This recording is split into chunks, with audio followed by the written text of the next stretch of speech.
पिछले video lecture में हम लोगों ने डिफरेंट टाइप्स ऑफ प्लेटफॉर्म की बात की थी और हम लोगों ने देखा था कि प्लेटफॉर्म्स जिस पर सेंसर्स माउंट किए जाते हैं या कैमरा लगाए जाते हैं वो तीन तरह का होता है। ये ग्राउंड बॉर्न हो सकता है या एयर बॉर्न हो सकता है या फिर स्पेस बॉर्न होता है। यहाँ हम इस चीज़ को ध्यान रखें कि जो भी हमारा प्लेटफॉर्म है यदि वो एयरबॉर्न हो या किसी खास ऊंचाई पर हो या स्पेस बॉर्न हो तो खास करके स्पेस बॉर्न प्लेटफॉर्म की ऊंचाई पृथ्वी से जितनी ज़्यादा होगी उतना ही ज़्यादा टाइम उसे पृथ्वी का चक्कर लगाने में लगेगा। इसीलिए जो जियो स्टेशनरी सेटेलाइट है उसकी ऊंचाई 36,000 किलोमीटर होती है और 36,000 किलोमीटर ऊंचाई होने से वह पृथ्वी का एक चक्कर 24 घंटे में पूरा करता है और इस तरह से उसकी अवस्थिति पृथ्वी के किसी खास बिंदु पर हमेशा बनी रहती है। यदि सेटेलाइट की ऊंचाई कम होगी तो वह पृथ्वी के कई चक्कर लगा सकता है। जैसे उदाहरण के तौर पे सन सिंक्रोनस सेटेलाइट की बात करें तो जिनकी ऊंचाई आमतौर पे 700 से 800 किलोमीटर होती है, हालांकि इसकी ऊंचाई 200 किलोमीटर से 1000 किलोमीटर के बीच कहीं भी हो सकती है। तो सन सिंक्रोनस सेटेलाइट की ऊंचाई यदि 700 से 800 किलोमीटर है तो यह तकरीबन पृथ्वी का एक चक्कर 90 मिनट में लगा लेता है। पोल से पोल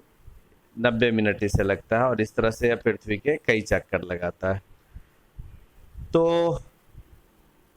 प्लेटफॉर्म की ऊंचाई कितनी है या सेंसर कितनी ऊंचाई पर है, इसके आधार पर यह पृथ्वी के चक्कर लगाने की इसकी गति निर्धारित होती है।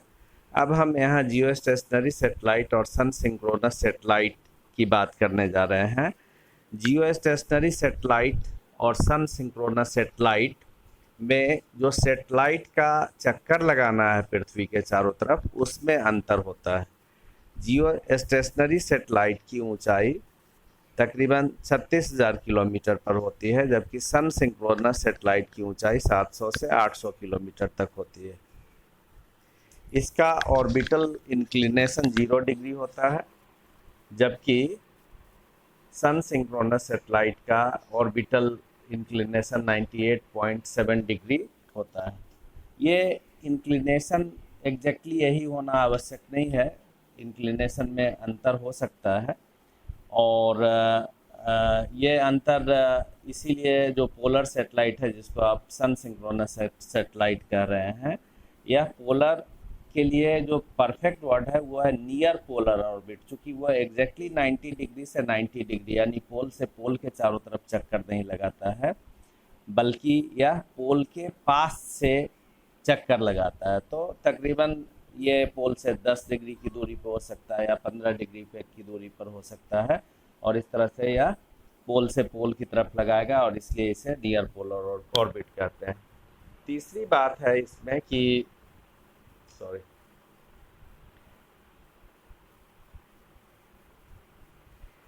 तीसरी बात इसमें है कि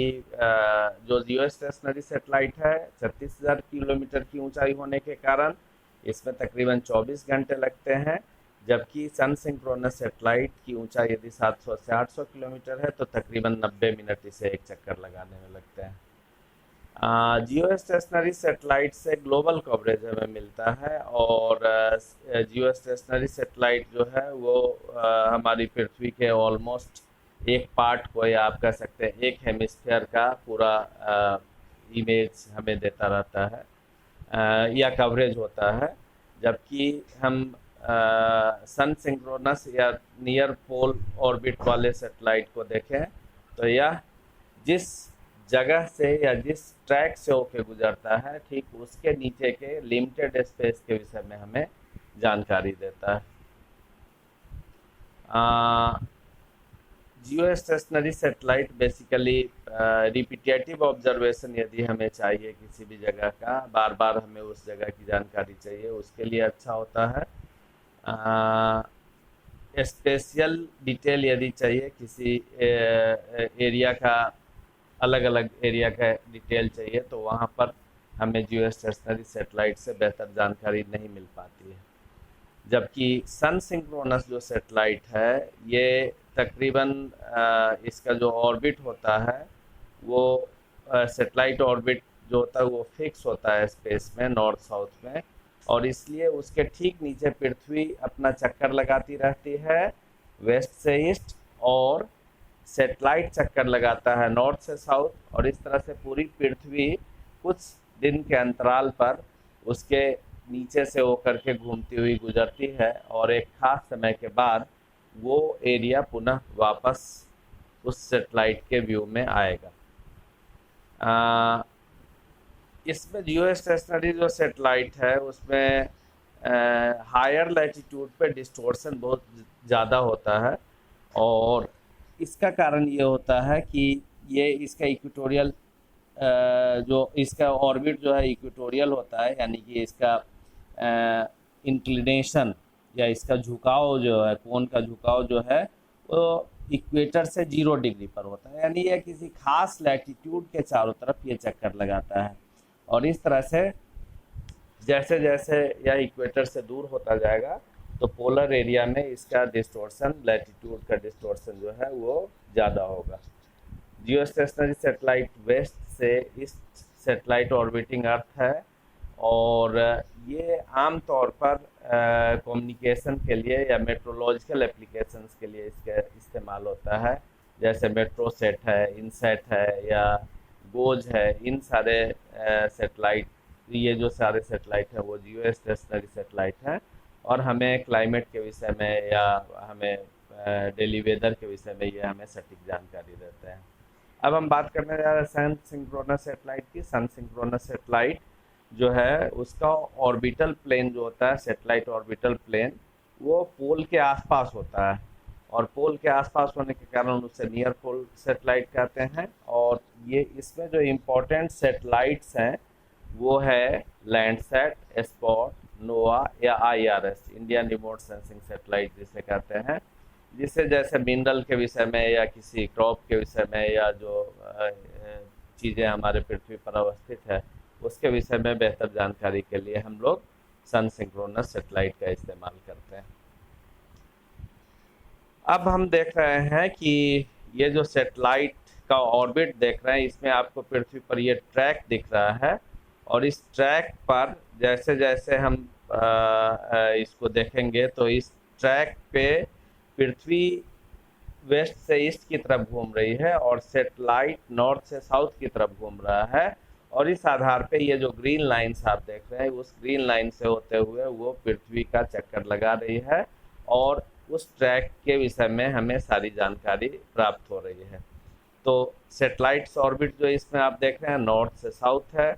और पृथ्वी जो घूम रही है वो वेस्ट से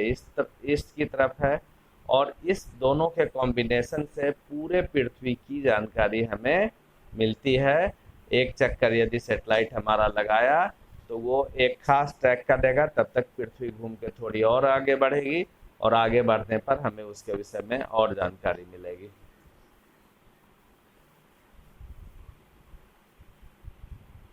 अब इसमें कुछ लैंड इमेजिंग सेटेलाइट के नाम हैं, जैसे जो इम्पोर्टेंट सेटेलाइट है लैंड इमेजिंग सेटेलाइट जिसको आप कहते हैं, तो ये सेटेलाइट जो है इसमें Landsat, Spot, IRS, NOAA USA का है, IKONOS USA, Radarsat Canada, ERS Europe, Envisat Europe, JERS Japan, ALOS Japan, ये सारे सेटेलाइट जो एग्जाम्पल हैं ये सारे के सारे सेटेलाइट लैंड इमेजिंग सेटेलाइट हैं,